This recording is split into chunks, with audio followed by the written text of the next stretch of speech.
Yan guys, nagpabili kami ng talabas sa Cavite yun. Nagpabili kami ng oyster. So, ayan, nabuksan ko yung isa. Ay, ang taba.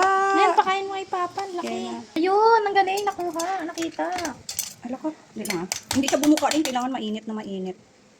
Baka hindi kasi malagyan buo ng ano. Ininit, no? Ayan na siya. Buhusan mo ng ininit mo. Pakulo ka dito. Oo, Tapos yan. buhusan mo dyan. Binuhusan na yan. Ayan siya. Ayan lang pala yan sa bungon. Yan. Malaki nakuha mo kanina. Quezon City. O, sipsupin mo. Edit mo na lang yan, ma. Yan, sipsupin. Edit mo na lang yan. Lagay dito. Di ba sabi siya? Ay, oyster Ang liit pa nga nung ano.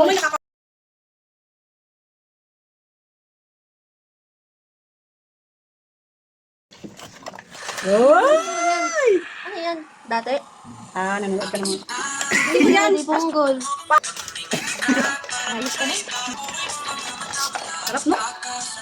Ikaw nakangangalino. Pangangahinulin. Paano siya mahirapan?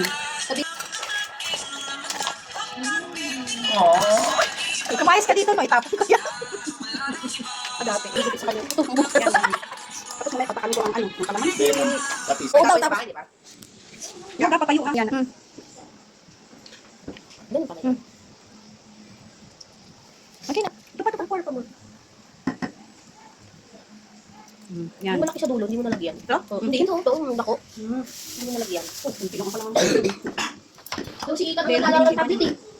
Sabi ka ni Papa niya kanina eh. Bakit ikaw ang naglalaro yan? Sino? Nagkakagulo po. Nagkakagulo sila. Pakulo na kayo yung tubig, no? Dahil sa oyster. Pinapainit ba yan? Malamig lang dapat. Oy, ipapicture. Para bumuka daw. Para bumuka. Nagkakagulo ang pamilya ko sa oyster.